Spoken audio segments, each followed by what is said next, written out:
kesehatan para kita, sehingga kita bisa hadir di masjid yang mulia ini dalam rangka kita melaksanakan sholat subuh berjamaah, dan insya Allah sama-sama akan kita lanjutkan dengan taklim. Salawat dan salam semua terlimpah dengan kita Nabi besar Muhammad sallallahu alaihi wasallam beserta keluarga dan sahabatnya, dan juga untuk para pengikutnya hingga akhir zaman. Amin ya rabbal alamin. Baik Bapak dan Ibu yang dirahmati Allah, pada taklim kita pada pagi hari ini sama-sama kita awali dengan baca basmalah. Bismillahirrahmanirrahim. Ustaz dipersilakan.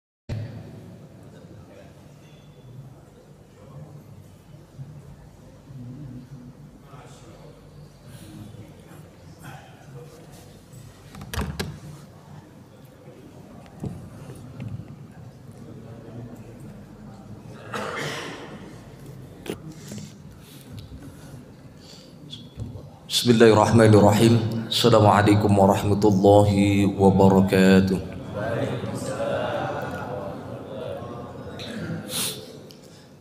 Bismillah walhamdulillah. Alhamdulillahilladzi an'ama alaina bi ni'matil iman wal islam. Asyhadu an la ilaha illallah wahdahu la syarika lah. Syahadatan tadharul quluba biwasil ank. وسلم وكرم سيدنا وحبيبنا وشفيعنا ومولانا محمد صلى الله عليه وآله وسلم بعثه رحمة للعالمين وأسوة للمؤمنين. ربي أعوذ بك من همزات الشياطين وأعوذ بك ربي أن يحضرون. سبحانك لا علم لنا إلا ما علمتنا إنك أنت العليم الحكيم. فقد قال الله تعالى في القرآن الكريم: أعوذ بالله من الشيطان الرجيم بسم الله الرحمن الرحيم وإذ تأذن ربكم لئن شكرتم لأزيدنكم ولئن كفرتم إن عذابي لشديد.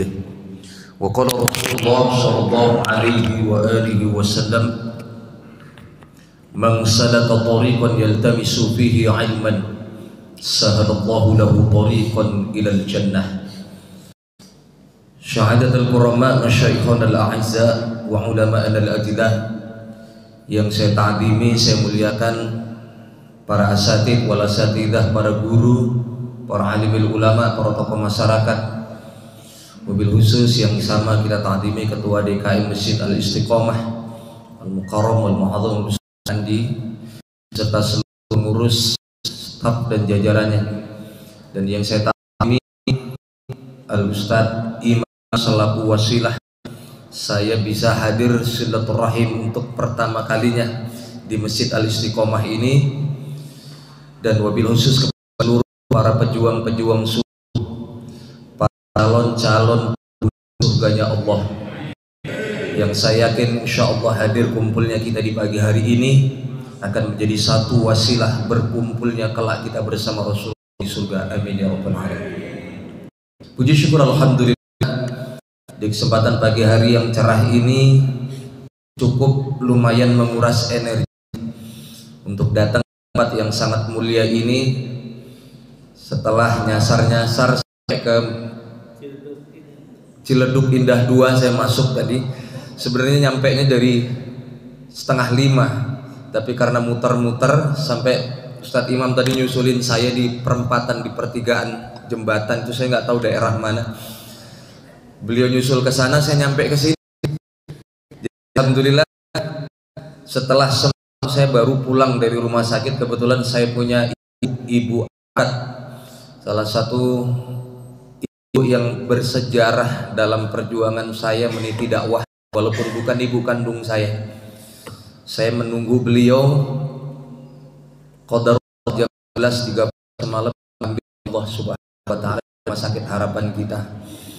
Jadi kurang tidur, tapi alhamdulillah Allah mudah melangkahkan saya untuk bisa hadir di Masjid Al-Istiqomah.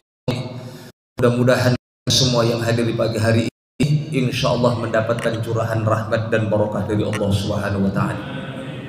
Salawat dan salam semoga tercurah kepada baginda alam kita Nabi besar Muhammad sallallahu alaihi wasallam. Kita berharap mudah-mudahan syafaatul semuanya kelak akan mengalir untuk kita di yaumil akhir. Amin amin ya rabbal alamin. Hadirin hadirat jamaah sekalian yang dimuliakan Allah Subhanahu wa taala. Alhamdulillah, merupakan satu kehormatan bisa bersilaturahim di Masjid Al-Istiqomah.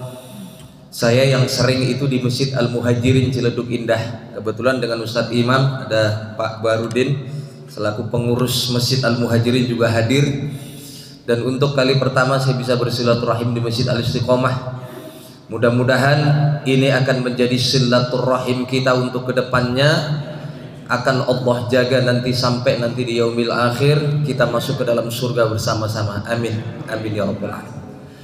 Bapak Ibu sekalian yang dirahmati Allah Subhanahu wa taala, puji syukur alhamdulillah di pagi hari ini kita diberikan satu nikmat yang sangat berharga oleh Allah.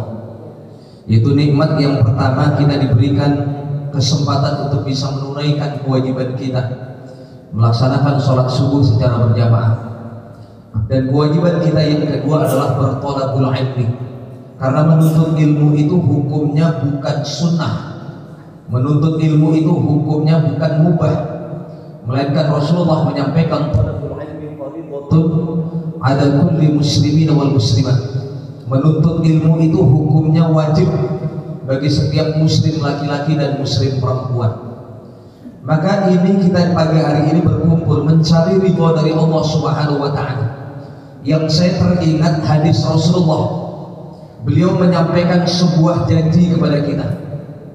Beliau menyampaikan, man salaka tariqan yaltamisu fihi ilman sahalallahu lahu tariqan ilal jannah. Barang siapa yang meringankan langkah kakinya berjuang di pagi hari ini menuntut ilmu di majelis ta'lim, maka janji Rasulullah sahalallahu lahu tariqan ilal jannah, maka Allah akan meringankan langkah kaki kita kelak nanti masuk ke dalam surganya Allah.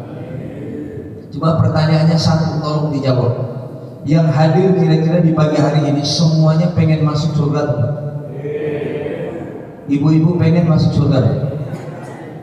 Coba pertanyaan saya yang kedua, yang jawab pengen masuk surga, kira-kira kalau introspeksi kira-kira pantas apa enggak kita masuk surga? Pantas apa enggak masuk surga? Karena apa? Kita ini punya bapak moyang namanya Nabi Adam. Nabi Adam itu Abul Bashar. Beliau dulu ditempatkan oleh Allah sebelum di dunia di surga. Pertanyaan saya, berapa salahnya Nabi Adam kok bisa pindah dari surga ke alam dunia? Kok bisa diusir oleh Allah keluar dari surga pindah ke alam dunia? Pertanyaan saya, berapa salahnya Nabi Adam? Gak banyak, Pak. Wa qulna ya Adam uskun anta wa zawjuka al-jannah wa kula minha ragadan haythu shi'tuma wa la taqraba hadhihi ash-shajarata fatakuna min adh-dhalimin.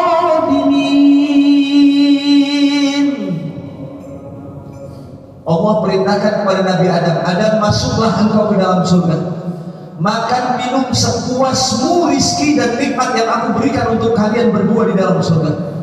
Pesan Allah hanya satu, wala taqraba hadhihi syajarah, jangan sekali-kali kau dekati pohon khuldi ini wahai Adam. Hati-hati, ini bahasa bias, Pak. Kalau mendekati saja tak boleh, apalagi sampai makan buahnya. Namun apa yang terjadi? Fa'ashadahuma syaitan anha fa'akhrajahuma mimma kana fihi.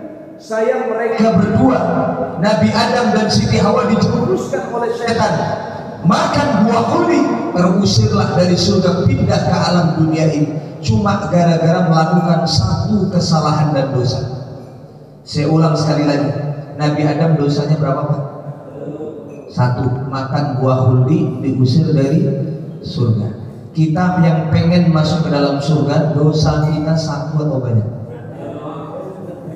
Coba mikir, kira-kira pantas gak kita masuk ke dalam surga? Insya Allah masih pantas Pak. Kenapa pantas? Beruntunglah kita menjadi umat Rasulullah. Dosa kita ini yang banyak insya Allah akan ditutup rahmat dari Allah Subhanahu wa Ta'ala.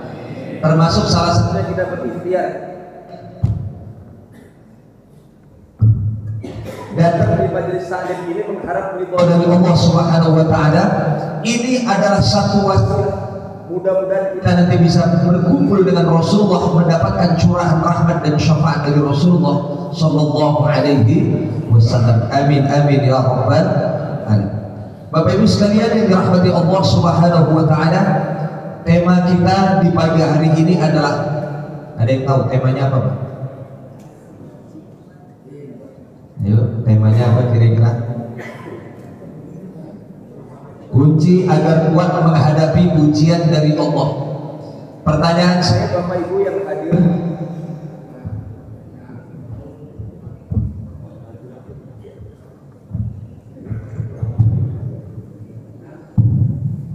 pertanyaan saya Bapak-bapak yang hadir ini pernah diuji oleh Allah Subhanahu wa Ta'ala?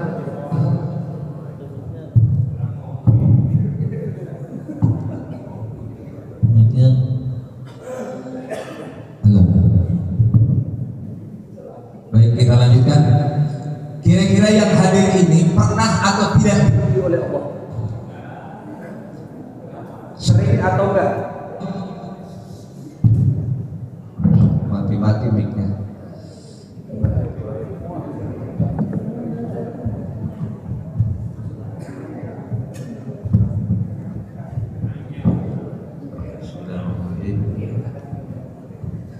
Ibu yang di belakang dengar suara saya Bu? Dengar. Ibu pernah nggak diuji oleh Allah? Yang paling sering ibu alami diuji oleh Allah dalam hal apa? Kehidupan rumah tangga atau secara ekonomi? Allah menyampaikan di dalam Al-Quran, wa nabluukum bisyarri wal khairi fitnah. Sungguh setiap manusia itu oleh Allah diuji dengan dua hal. Siapapun dan bagaimanapun kita pasti akan diuji oleh Allah dengan dua hal. Apa dua hal ini? Yang pertama, wa nabluukum bisyarri. Setiap manusia itu diuji oleh Allah dengan kesulitan. Wal khairi, dan setiap orang akan diuji dengan kesenangan. Jadi mohon maaf, tidak ada orang yang selama hidupnya selalu diuji dengan kesenangan tanpa pernah mengalami hidup sulit. Dan sebaliknya tidak ada orang yang selalu diuji dengan kesulitan tanpa pernah mengalami yang namanya hidup senang. Dua-duanya ini selalu Allah uji kepada hambanya. Siapapun manusia yang hidup di dunia ini akan mengalami dua fase ini, fase hidup senang dan fase hidup sulit. Namun celakanya banyak orang yang berhasil di saat Allah berikan ujian berupa kesulitan, namun gagal berantakan saat Allah uji dengan kesenangan. Kenapa demikian? Banyak orang yang tidak menyadari bahwasanya kesenangan itu adalah ujian dari Allah. Betul apa enggak Pak? Betul apa enggak? Bapak diberikan naik pangkat, Bapak diberikan gaji yang tinggi, diberikan kehidupan yang mewah. Kita kadang-kadang sadar atau tidak kalau itu adalah ujian terberat kita. Dan fakta banyak membuktikan banyak orang yang berhasil di saat Allah berikan ujian berupa kesulitan, namun gagal berantakan saat Allah berikan ujian berupa kesenangan. Saat kita diuji dengan kesulitan, orang banyak mendekatkan diri kepada Allah. Karena apa? Orang di saat sulit itu Pak, itu terkadang ditinggalkan oleh orang-orang yang dulu ketika kita sukses, orang yang dekat dengan kita tiba-tiba satu persatu akan menjauhi kita.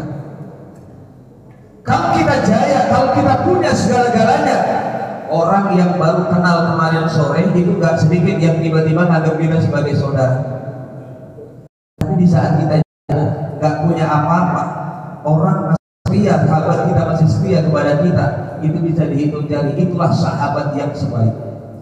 Maka saya teringat makolahnya Imam Asy-Syafi'i, khairul ashab yadulluka 'alal khair. Sebaik-baik sahabat itu adalah sahabat yang bisa mengarahkan kalian dalam kebaikan. Sahabat yang tidak pernah peduli dengan harta kekayaan kalian. sahabat yang selalu membimbing kalian di saat kalian lalai pada perintah-perintah Allah, dan sahabat yang selalu mengarahkan kalian untuk ke jalan yang diridhoi oleh Allah Subhanahu wa Ta'ala. Maka setiap manusia pasti akan melewati dua ujian ini, ujian sulit dan ujian senang. Kalau kita berhasil diuji dengan kesenangan, hati-hati, belum tentu di saat nanti kita diuji dengan kesulitan, dan sebaliknya demikian. Maka yang menjadi tip cara kita bagaimana agar kita sukses menghadapi setiap ujian dari Allah Subhanahu wa Ta'ala, gak banyak Pak, cuma dua hal. Kalau pengen kita berhasil menghadapi setiap ujian dari Allah Subhanahu wa Ta'ala, tanamkan dua hal ini dalam kehidupan kita. Apa dua hal ini? Yang pertama, sadarkan pada diri kita bahwasanya setiap ujian dari Allah Subhanahu wa Ta'ala itu adalah sarana Allah untuk mengangkat derajat kita. Makanya mohon maaf Bapak Ibu sekalian yang dirahmati Allah, orang yang mengikuti ujian itu rata-rata orang yang mengikuti bangku pendidikan. Orang yang sekolah itu pasti akan diuji kalau pengen naik di kelas berikutnya, betul nggak? Orang yang nggak pernah diuji oleh Allah berarti yang nggak sekolah. Kalau kita diuji oleh Allah, itu artinya Allah akan mengangkat derajat kita. Kalau kita menyadarkan diri kita bahwa setiap kali kita diuji oleh Allah, berarti Allah sayang kepada kita, Allah cinta kepada kita, dan Allah akan melihatkan derajat kita semua. Dan kita harus sadar Bapak Ibu sekalian, hidup di dunia inilah yang akan menentukan bagaimana nasib kita nanti di akhirat. Maka hati-hati, hidup di dunia ini hanya sementara. Kita gak akan pernah tahu sampai berapa lama lagi kita dikontrak oleh Allah tinggal di Karanganyar ya. Bapak Ibu sekalian, saya mau tanya, Bapak Ibu kira-kira dikontrak oleh Allah tinggal di Karanganyar ini sampai berapa tahun lagi? Karang Tengah ini sampai berapa tahun lagi kira-kira? Ada yang tahu?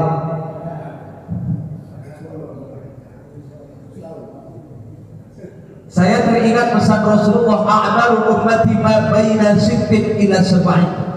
Rata-rata umur umatku itu kisaran antara 60 sampai dengan 70 tahun. Dan saya teringat dalam kitab Nasha'ul Ibad karangan Imam Asy-Syaikh At-Tamuwi Al-Baghdadi itu dinukil satu riwayat bahwasanya rata-rata umur manusia itu mengikuti umur nabinya. Yang paling panjang itu Nabi Adam, itu sampai ribuan tahun, umur umatnya gak jauh beda. Yang kedua Nabi Nuh 950 tahun, umur umatnya gak jauh beda. Yang ketiga Nabi Idris alaihissalatu wassalam 850 tahun sebelum Allah angkat ke surga. Khalilullah Abul Anbiya, bapaknya para nabi, Nabi Ibrahim alaihissalam, beliau wafat genap di usia 200 tahun, umur umatnya gak jauh beda. Putranya Nabi Ismail 125 tahun, dan di antara 124.000 nabi 313 rasul, salah satu nabi yang paling pendek umurnya tidak lain adalah junjungan kita Nabi besar Muhammad sallallahu alaihi wasallam. Pertanyaan saya, Rasulullah itu wafat di usia berapa? Berapa? 63 tahun. Berarti insya Allah umur umatnya gak jauh-jauh beda dengan umur Rasulullah. Makanya mohon maaf kalau pagi hari ini kalau ada yang umurnya sudah 60 tahun, ada apa? Berarti siap-siap kontraknya tinggal 3 tahun lagi. Ibu ada yang sudah 60 tahun Bu? Ada yang lebih malah. Atau jangan-jangan ada yang di sini umurnya sudah 62 tahun 11 bulan ada?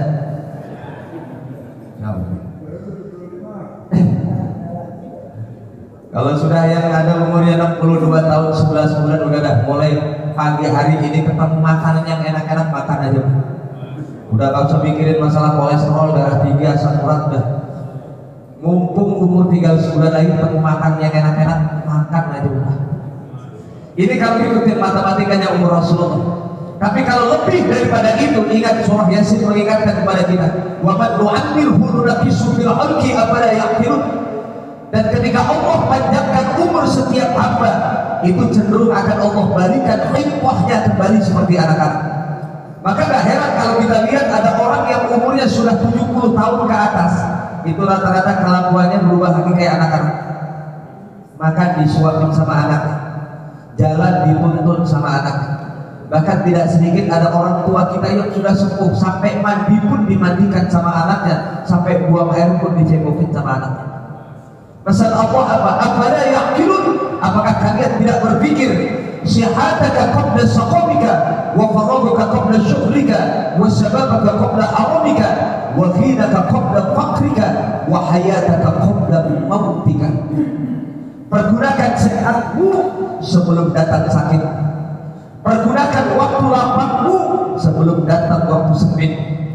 Pergunakan harta yang Allah titipkan kepada kita sebelum engkau dimiskinkan dengan hartamu di dunia ini. Wasyababaka qabla haramika, pergunakan waktu mudamu sebelum datang waktu tuamu. Dan yang terakhir, wahayataka qabla mautika, pergunakan hidupmu sebelum datang ajal kematian. Maka ini dirangkum dalam sebuah syair. Ingat 5 perkara sebelum 5 perkara, sehat sebelum sakit, muda sebelum tua, kaya sebelum miskin, lapang sebelum sempit, hidup sebelum mati. Maka ingat, ad-dunya'u mazra'atul akhirah. Dunia itu ladangnya akhirat. Demi Allah, akan bagaimana nasib kita nanti di akhirat ditentukan dari amal yang sudah kita lakukan semasa kita hidup di dunia. Makanya hati-hati, jangan kita hanya sibuk menjalin ibadah kepada Allah Subhanahu wa Ta'ala, sementara terhadap bersama manusia tidak kita jalin dengan baik.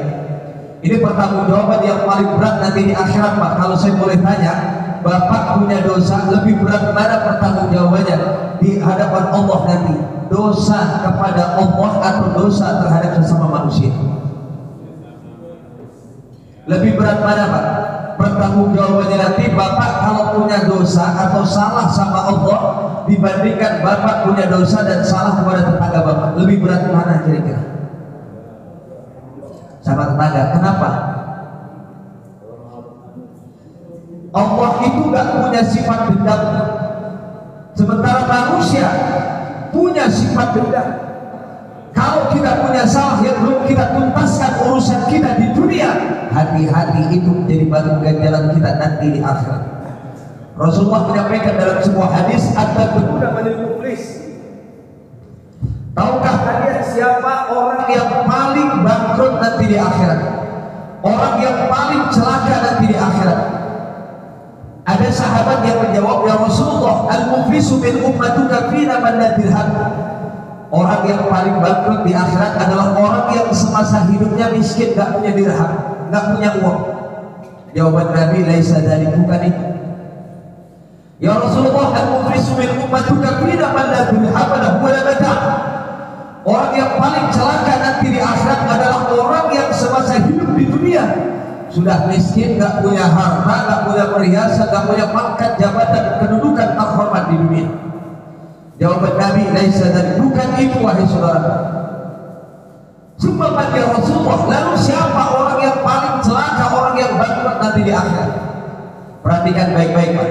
Apa pesan Rasulullah dalam hadis ini? Al-muflisu min ummati allati ya'ti yawmal qiyamah bisolati wasyami wazakati wal haji wal umrah.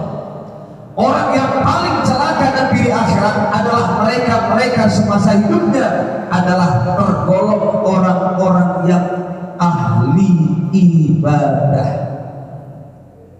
Hati-hati. Orang yang paling celaka nanti di akhirat itu adalah orang yang ahli ibadah awalnya semasa hidup di dunia. Maka kenapa di dalam Al-Quran Allah menyampaikan ancaman, fawailul lil musallin, celakalah orang-orang yang mengerjakan sholat. Hati-hati, ini ayat jangan ditutup sampai di sini, ada kelanjutannya. Alladzina hum an sholatihim sahun. Siapa orang yang celaka ini dalam mengerjakan ibadah sholat? Yaitu mereka-mereka yang lalai dalam ibadah sholatnya. Maka Nabi mengancam, al-muflisu min ummati, orang yang paling celaka, orang yang bangkrut di dunia ini adalah orang yang ahli ibadah, namun dia tidak bisa menikmati pahala dari ibadah yang sudah dia kerjakan. Apa kata Rasulullah dalam lanjutan hadis ini?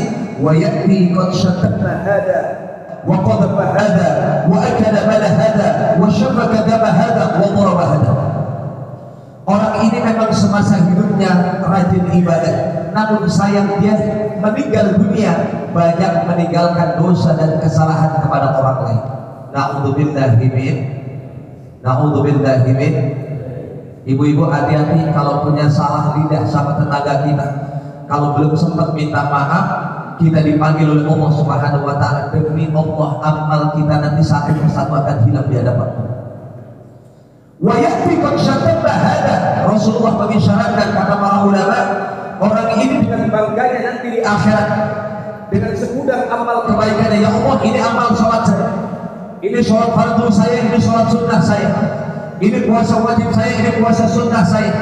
Dia banggakan semua amal kebaikannya, namun ternyata ada sekelompok orang yang nanti datang minta pengadilan di hadapan Allah. Tunggu ya Allah, kami tidak terima kalau orang ini masuk ke dalam surga. Ditanya, kenapa kalian tidak terima orang ini masuk ke dalam surga? Bukankah dia ahli sholat? Bukankah dia ahli sedekah? Bukankah dia ahli puasa? Apa jawaban orang yang protes di hadapan Allah? Iya, ya Allah, orang ini memang ahli ibadah. Sholat 5 waktunya tidak pernah telat berjamaah di masjid. Lalu apa yang jadi keberatan? Orang ini menyampaikan, namun sayang ya Allah, semasa hidupnya orang ini belum pernah menyakiti hati saya. Wa ya'ti qad syatamna hada. Dia pernah melukai hati saya, dia pernah memfitnah saya, dia pernah mencaci maki saya. Gara-gara cacian makian yang pernah dia lontarkan, saya menanggung aib dan malu seumur hidup saya. Sementara orang ini sampai akhir hayatnya belum pernah meminta maaf kepada saya. Masya Allah, hati-hati ini Pak. Nanti ini akan terjadi di akhirat. Makanya setiap ujian yang Allah berikan kepada kita, baik itu kesenangan maupun kesulitan, nanti akan ada hikmahnya untuk kita nanti, dan kita akan petik hasilnya nanti di akhirat. Lalu kemudian Rasulullah menyampaikan dalam hadis ini, wa yuqwa hada min hasanatihi. Nanti di akhirat itu, mohon maaf, sudah tidak berlaku lagi kata maaf. Walaupun kita hidup bertetangga, tapi kalau belum sempat kita minta maaf, kita punya salah, di akhirat nanti akan dimintai pertanggungjawabannya. Wa yuqwa hada min hasanatihi. Lalu kemudian Allah menyampaikan kepada malaikatnya, wahai malaikatku, ambillah salah satu dari amal kebaikannya, berikan kepada orang yang pernah dia lukai perasaannya. Diambillah pahala sholatnya, diberikan kepada orang yang pernah dia sakiti hati. Bayangkan rugi atau enggak? Bapak sholat siang malam, tapi ternyata pahalanya nanti yang menikmati orang lain. Na'udzubillahi min dzalik. Lalu kemudian ada sekelompok orang lagi, tunggu ya Allah, kami pun gak terima kalau orang ini masuk ke dalam surga, apalagi salahnya. Wa akala mala hada wa syafaka dama hada. Orang ini semasa hidupnya pernah ngutang sama saya, pernah memakan hak saya, namun orang ini belum pernah melunasi seumur hidupnya sampai dia meninggal dunia. Ini hati-hati perkara hutang Bapak Ibu sekalian. Bapak Ibu yang hadir ini kira-kira pernah nggak berhutang? Ngaku aja, yang hadir ini pernah nggak hutang? Saya jamin bukan 100%, 1000% yang hadir ini pasti pernah ngalamin yang namanya hutang. Benar nggak? Bahkan yang ngomong sendiri pun juga pernah hutang. Ini kodrat Pak, emang fitrahnya manusia itu pasti butuh pertolongan orang lain. Nabi sendiri pun pernah hutang. Namun bagaimana adabnya di dalam Islam orang yang berhutang itu? Jangan sampai orang yang kita hutangi sampai nagih kepada kita yang hutang. Malah kadang-kadang zaman sekarang yang hutang itu lebih galak ketika ditagih sama yang hutangi. Benar apa benar? Hati-hati nih, biasanya ibu-ibu yang begini. Bu, ibu pernah hutang nggak? Bahkan zaman sekarang itu Pak, ada orang mobilnya bagus, rumahnya bagus, tapi giliran awal bulan kita kadang bingung ini orang kaya beneran atau bukan. Rumahnya cakep, mobilnya cakep, tapi giliran awal bulan manyun di depan rumah. Ketemu sama tetangganya ditanya, Bang, kurang apa lagi hidup? Rumah udah cakep, mobil cakep, kenapa setiap awal bulan saya perhatiin kok laku di depan rumah? Itu mobil bagus, mobil abang atau bukan? Apa jawabnya? Bukan. Itu mobil siapa? Mobilnya si Aang. Nah itu motor bagus banget, ada berapa biji motor di parkiran, motor siapa? Itu juga motornya si Aang. Tetangganya bingung, perasaan di dalam rumah gak ada yang namanya Aang. Emang Aang siapa? Dia jawab kenceng banget, Aang Surat. Ya Allah, masuk ke dalam rumah, duduk di sofa yang empuk, gak sadar ternyata sofa boleh mutak. Nyalain TV, TV-nya gede banget 52 inch, ternyata TV boleh mutak. Berarti sama aja kita ngeliatin mutak. Masuk ke dalam kamar tidur di spring bed yang empuk, gak taunya spring bed boleh mutak. Berarti sama aja tidur dikelonin sama mutak. Sampai masuk ke dapur, ya Allah isinya dapur itu kulkas, rice cooker semua boleh mutak. Jendela belakang rumah dibuka bunyinya kredit. Ya Allah, ini hati-hati, nanti pun akan diminta pertanggungjawaban. Walaupun itu jumlahnya kecil, kamu belum kita lunasi, demi Allah itu akan menjadi batu sandungan kita nanti di akhir. Wa yuqta hadza min hasanatihi. Kemudian Allah memerintahkan kepada malaikat balik salah satu dari amal kebaikannya, ambil pahala sedekahnya, berikan kepada orang yang pernah dia hutangi. Masya Allah, na'udzubillahi min. Satu demi satu amal kebaikannya habis, sehingga yang tersisa tinggal dosa-dosanya. Orang ini gak bisa masuk ke dalam surga karena cuma dosa doang, amal kebaikannya sudah habis. Lalu kemudian akan dilempar ke dalam neraka. Ternyata masih ada lagi orang yang meminta, tunggu ya Allah, jangan dulu kau lempar dia ke dalam neraka. Kata malaikat, buat apa lagi kalau kau ingin meminta pertanggungjawaban dari orang ini? Karena seluruh amal kebaikannya sudah diberikan kepada orang lain, gak ada lagi amal kebaikannya. Orang yang terakhir ini malah ngomong, justru saya yang akan memberikan kepada orang ini. Apa aku akan memberikan pahala? Oh tidak. Enak banget mau ngambil pahala. Bukan, kalau memang dia pernah berhutang kepada saya, dia pernah melakukan kesalahan kepada saya, dan dia tidak bisa mempertanggungjawabkan di hadapan Allah, tolong ya Allah, ambilkan seluruh dosa-dosa saya, berikan kepada orang ini, karena dia gak bisa mempertanggungjawabkan kesalahannya di hadapan. Diambilnya seluruh dosa-dosanya, diberikan kepada orang ini. Tadinya orang ini ahli ibadah, pahalanya segudang, gara-gara punya salah sama orang lain, ternyata ini diambil satu persatu pahala kebaikan. Makanya hati-hati, Rasulullah itu mengingatkan hablum minallah wa hablum minan nas, ini gak boleh kita tawar. Jangan cuma kita asik beribadah kepada Allah, namun kepada sesama manusia tidak kita jalin dengan baik. Maka mumpung masih kita diberikan kesempatan oleh Allah, apapun yang terbaik yang bisa kita lakukan. Kalau kita masih bisa ngaji seperti ini, ngaji Pak, mumpung kita masih diberikan kesehatan oleh Allah. Ini jangan dianggap remeh Pak, kita duduk di majelis taklim seperti ini. Bapak Ibu sekalian yang dirahmati Allah, percaya atau tidak, pagi hari ini semua yang hadir satu persatu nama kita ini diabsen oleh Allah di arsy. Satu persatu nama kita ini disebutkan oleh Allah di arsy tanpa kita mengabsen nama kita. Percaya Pak? Yang keras jawabnya, percaya apa enggak? Yang ngomong siapa? Ustaz tangannya. Yang ngomong ini Rasulullah sendiri. Rasulullah menyampaikan, la yaqudu qaumun yadhkurunallaha illa haqqat humul malaikah wa ghasyiyatuhumur rahmah wa nazalat alaihimus sakinah wa dzakarahumullahu fi man 'indah.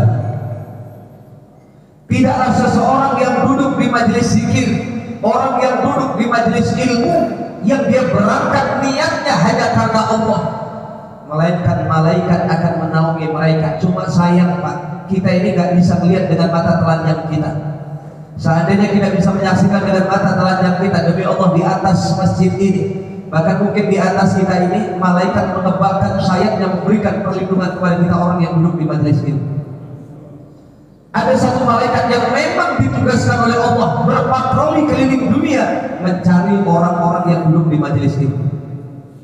Wa ghasyiyatuhum rahmah, dan mereka semua diliputi rahmat dari Allah Subhanahu wa taala, wa nazalat 'alaihimus sakinah. Dan orang yang duduk di majelis ilmu, percaya atau tidak, sadar atau tidak, yang duduk di majelis ilmu diberikan ketenangan dan ketentraman hati kita oleh Allah Subhanahu wa taala. Makanya saya yakin orang yang duduk di majelis ilmu itu tenang hati kita. Apalagi di depan kita ada kopi. Padahal di sini ada kopi kan? Enak banget, udah ngaji dapat jasmani, rohaninya juga dapat juga. Wa bi ayyi ala rabbikuma tukadziban, nikmat mana lagi dari Allah yang engkau dustakan? Diberikan nikmat sehat, kita manfaatkan sehat kita untuk bertalabul ilmu. Maka syukur itu dibagi menjadi dua, ada syukur qauli, ada syukur fi'li. Syukur qauli itu adalah syukur ucapan, kita diberikan nikmat sehat, alhamdulillah saya sehat. Tapi nggak ada sebatas itu kita bersyukur kepada Allah. Kalau pengen syukur kita sempurna diakui oleh Allah, aplikasikan syukur kita dengan syukur perbuatan, yaitu syukur fi'li. Kalau lisan kita mengatakan alhamdulillah saya sehat, lalu bagaimana realisasi syukur kita kepada Allah? Datang melaksanakan perintah Allah untuk melaksanakan sholat subuh berjamaah. Lalu kemudian kita lanjutkan dengan menuntut ilmu di majelis ini. Ingat Bapak Ibu sekalian yang dirahmati Allah Subhanahu wa taala, kita semua ini hidup hanya sementara. Manfaatkan semua kebaikan yang bisa kita lakukan di dunia ini selagi kita bisa lakukan. Bahkan boleh jadi nanti seandainya kita bisa masuk ke dalam surganya Allah, kita gak akan sangka ternyata malah justru amalan yang kita gak sangka-sangka bisa masukin kita dalam surganya Allah. Laqad ra'aitu rajulan yataqallabu fil jannah fi syajaratin qata'aha min dhahri tariq. Nabi pernah menyampaikan, demi Allah, di surga nanti ada orang yang bersenang-senang di dalam surga dan Allah memberikan banyak kenikmatan kepada orang ini. Lalu kemudian sahabat tanya, apa amalan orang itu ya Rasulullah? Kok sebegitu mulianya di dalam surga? Kata Rasulullah, orang ini padahal melakukan amalan-amalan sepele, tapi Allah meridhoi dan Allah berikan kemuliaan dia di dalam surga. Apa amalan itu ya Rasulullah? Nabi menjawab, fi syajaratin qata'aha min dhahri tariq. Pernah suatu saat dia lagi jalan, dia menemukan ada dahan pohon yang tumbang di tengah jalan. Lalu kemudian dia singkirkan semua itu, dia rapikan semua. Tujuannya cuma supaya orang kalau lewat jalan itu dengan leluasa, mengalir saja itu kebaikan dia lakukan tanpa berpikir apapun. Bahkan ternyata amalan sepele yang kita lakukan itu lebih natural kita lakukan dengan hati kita dibandingkan amalan-amalan berat. Sholat cenderung ada riaknya, sedekah cenderung ada riaknya. Tapi amalan-amalan sepele itu biasanya kita melakukan dan mengerjakan secara spontanitas. Dan mungkin banyak yang kita tidak sadari nanti di akhirat, kita banyak melakukan satu amalan yang ternyata itu dicatat oleh Allah nanti di akhirat. Ini amalan, kita nggak sadar melakukan amalan itu, ternyata itu amalan sepele. Dan Allah meridhoi, dan yang membuat kita masuk ke dalam surga yang kita nggak sangka-sangka ternyata malah bukan amalan yang berat seperti sholat 5 waktu dan segala macam. Ternyata amalan kecil yang kita sepelekan selama ini.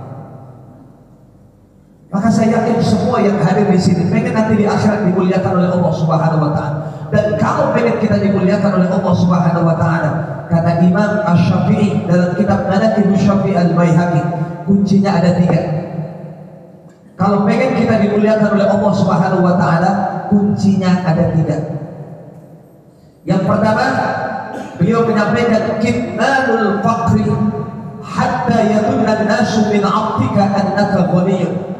Orang yang dimuliakan oleh Allah, ciri yang pertama adalah ketika dia hidup di dunia, orang yang pandai menyembunyikan kesulitannya di hadapan orang lain. Hatta yadunna an-nasu min 'abdika annaka ghaniyyun. Sampai-sampai orang mengira di sekelilingnya ini orang berkecukupan hidupnya, orang senang, orang kaya, orang yang cukup segala-galanya, padahal hidupnya sulit. Namun tidak pernah dia umbar kesulitannya di hadapan orang lain, tujuannya tidak ingin merepotkan orang lain dengan kesulitannya. Hati-hati Pak, ini perkara yang kadang-kadang kita abaikan.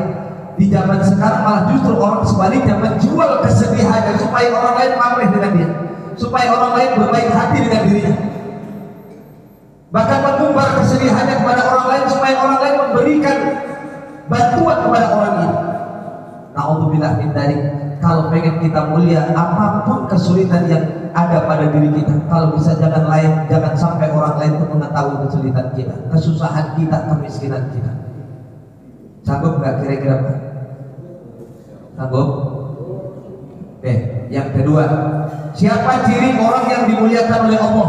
Kata Imam Asy-Syafi'i yang kedua, wa kitmanul ghadab hatta yadunna an-nasu annaka radin. Ciri yang kedua orang yang bakal dimuliakan oleh Allah nanti di akhirat adalah orang yang bisa mengontrol emosinya, orang yang pandai menyembunyikan emosionalnya di hadapan orang lain, hatta yadunna an-nasu min 'abdika annaka radin, sampai-sampai orang mengira orang ini selalu ridho dengan perlakuan orang lain. Padahal saya yakin semua manusia ketika disakiti itu manusiawi Pak, kita merasakan sakit hati kita. Tapi ketika kita sakit hati, kita bisa meredam emosional kita dan kita tidak mau menunjukkan emosional kita kepada orang lain. Itu adalah orang yang paling mulia di hadapan Allah nanti.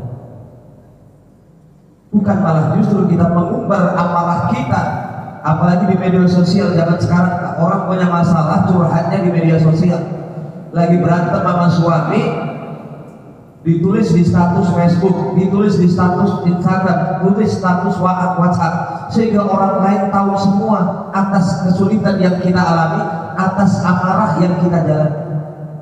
Hati-hati ketika orang lain terpancing dengan ini semua, ini jadi dosa jariah untuk kita. Dan yang ketiga, kata Imam Asy-Syafi'i, ciri orang yang dimuliakan oleh Allah di dunia cirinya adalah wa kitman syuddati hatta yadunna an-nasu annaka mubtala'. Orang yang pandai menyembunyikan masalah pribadinya di hadapan orang lain, hatta yadunna an-nasu annaka mubtala'. Sampai-sampai orang itu mengira orang ini dalam hidupnya gak pernah punya masalah. Bahkan mustahil orang gak pernah punya masalah, pasti semua orang punya masalah. Tapi orang yang paling hebat, orang yang paling mulia di sisi Allah adalah orang yang ketika dia punya masalah, dia tidak mau mengumbar masalahnya kepada orang lain. Makanya Bapak Ibu sekalian yang dirahmati Allah Subhanahu wa Ta'ala, makanya kenapa saya sampaikan tadi, kunci kalau pengen kita sukses menghadapi setiap ujian dari Allah, yang pertama, anggaplah semua ujian itu adalah sarana Allah untuk mengangkat derajat kita. Dan yang kedua, kenapa Allah itu menguji kita? Tanamkan kalau pengen kita sukses menghadapi ujian dari Allah. Yang kedua adalah Allah menguji kita itu tidak lain, Allah pengen menggugurkan dosa-dosa kita semua. Saya ingat ada salah satu sahabat nangis di hadapan Nabi. Ketika ditanya, kenapa engkau menangis wahai anak muda?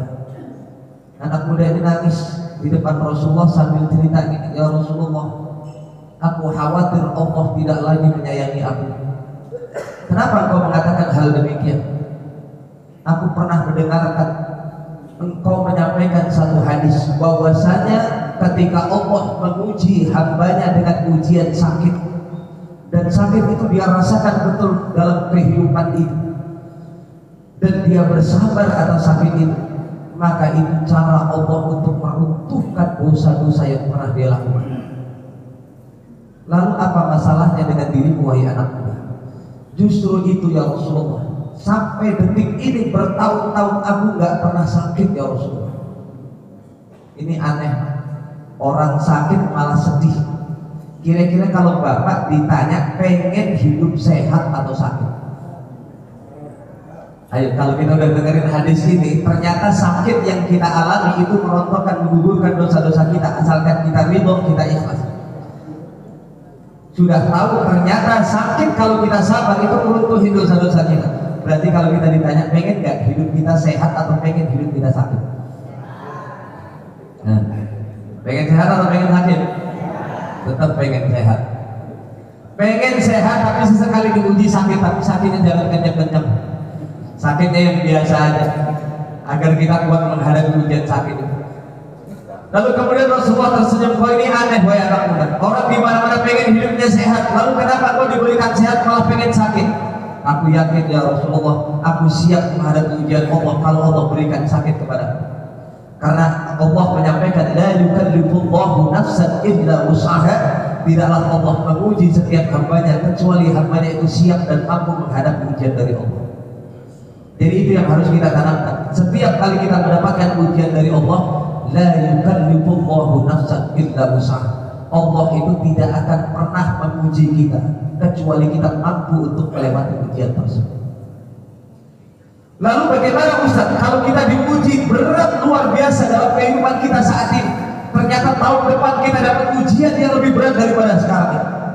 Percayalah Bapak Ibu sekalian, kalau kita mendapatkan ujian suatu saat lebih berat dari yang kemarin yang kita anggap itu paling berat dalam hidup kita, berarti Allah menganggap ujian yang kemarin itu sukses. Berarti ujian yang kemarin berhasil. Kita mampu melewati ujian yang kemarin, maka diuji dengan yang lebih berat lagi. Berarti kita termasuk orang-orang yang ikhlas dan ridho menghadapi ujian dari Allah. Bapak Ibu sekalian yang dirahmati Allah Subhanahu wa Ta'ala, berbahagialah kita di pagi hari ini diberikan semua kelengkapan nikmat yang sempurna dari Allah. Nikmat sehat, nikmat kelapangan waktu, nikmat bersilaturahim. Ini adalah nikmat yang tidak bisa kita dapatkan kalau salah satu saja dicabut dari nikmat kesehatan kita, maka kita tidak akan bisa berkumpul di tempat yang sangat mulia. Kita ingat Nabi pernah menyampaikan, "Man syarrahu ayyubsaqalahu rizquhu aw yumsa'alahu fi asarihi falyasir rahimah." Barang siapa yang pengen dipanjangkan umurnya oleh Allah, barang siapa yang pengen dilapangkan rezekinya oleh Allah, ternyata kuncinya simpel. Falyasir rahimahu, jalinlah silaturahim di antara kalian. Cuma sayang budaya ini sudah mulai terkikis ke zaman sekarang. Banyak orang putusin silaturahim.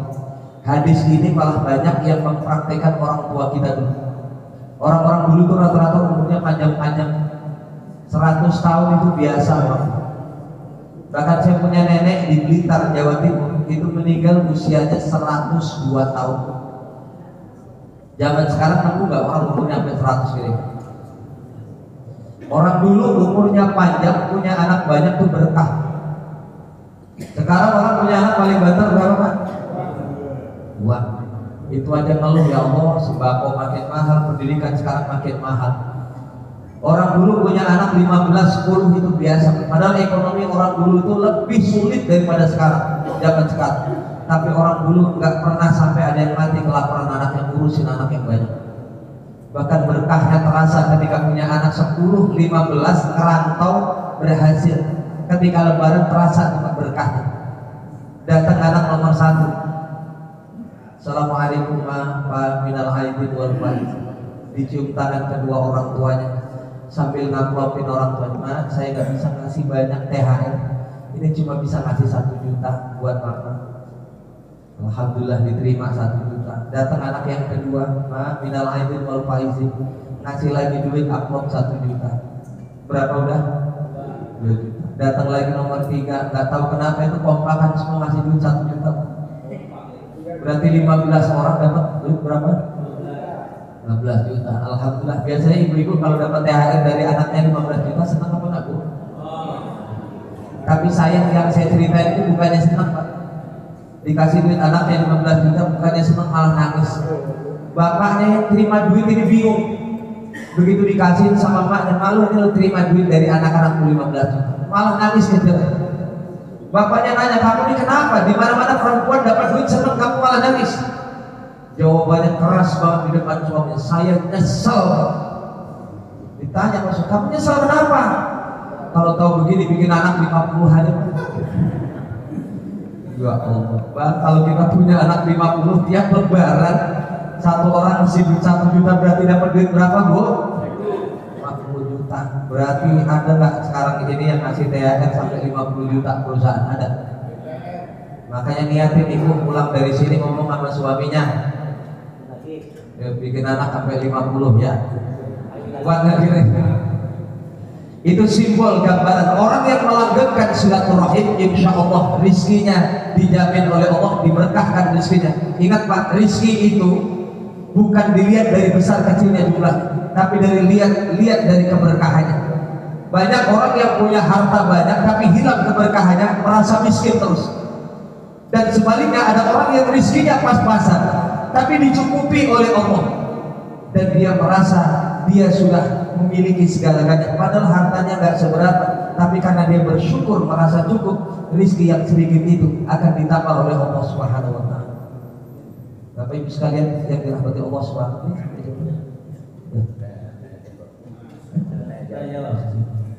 jadi kesimpulannya, kunci agar kita sukses dalam menghadapi ujian dari Allah dua hal. Yang pertama,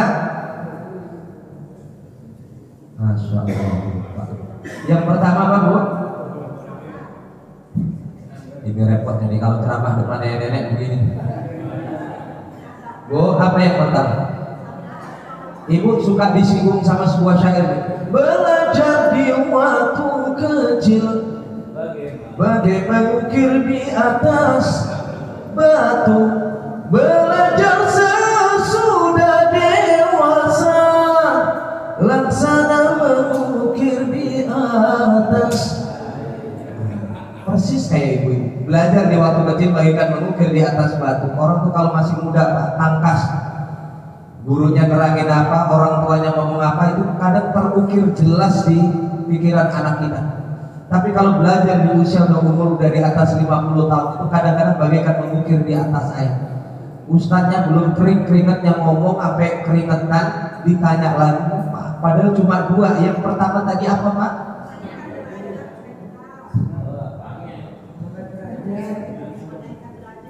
Menganggap ujian itu adalah cara Allah memuliakan dan mengangkat derajat kita semua. Itu kunci sukses yang pertama. Kalau pengen sukses kita menghadapi ujian dari Allah, tanamkan ujian itu, saya yakin Allah akan mengangkat derajat saya. Yang kedua, cara Allah untuk menggugurkan dosa-dosa kita. Wallahu a'lam bishawab. Mudah-mudahan apa yang saya sampaikan ini sudah ta'aruf, perkenalan dari saya. Mudah-mudahan ilmu yang sedikit yang saya sampaikan ini, saya nggak pengen Pak menyampaikan materi itu terlalu berat, terlalu banyak. Saya khawatir nanti kita lupa, karena biasanya kalau ngaji itu terlalu lama, biasanya jider, jidur, jiler. Tahu kan? Jider itu biasanya ngaji sambil neder, udah di atasnya kipas angin, jidur. Ustadznya ceramah, dia jidur, ngaji sambil jidur. Pas begitu baca doa terakhir, jiler, ngaji sambil, akhirnya cuma ngaji ya sepotong doang. Begitu pulang ditanya sama suaminya, Bu, tadi Ustaz Aan ngomong apa kuliah subuh? Ustadznya ngomongnya udah benar padahal, tapi karena sambil ketiduran nyampainya keliru sama suaminya. Misalkan saya ngomong gini, Bu, siapapun seorang istri keluar rumah mencium tangan suami, itu pahalanya sama dengan mencium hajar aswad. Ustadznya ngomongnya udah benar, tapi karena sambil ketiduran nyampein ke suaminya keliru. Begitu ditanya sama suaminya, Ustaz Aan tadi ngomong apa? Oh iya, kata Ustaz Aan, barang siapa seorang istri mencium tangan suami, maka pahalanya sama dengan mencium Haji Ahmad. Hajar Aswad jadi Haji Ahmad. Ingat ya, jadi kita semua ngaji, tujuan kita adalah cari keberkahan dan ridho dari Allah Subhanahu wa Ta'ala. Insya Allah, walaupun sedikit ilmu yang kita dapatkan, yang paling penting adalah ilmu itu menjadi berkah, manfaat, bisa kita amalkan dalam kehidupan kita sehari-hari. Wallahu a'lam bishawab. Kurang lebihnya mohon maaf. Assalamualaikum warahmatullahi wabarakatuh.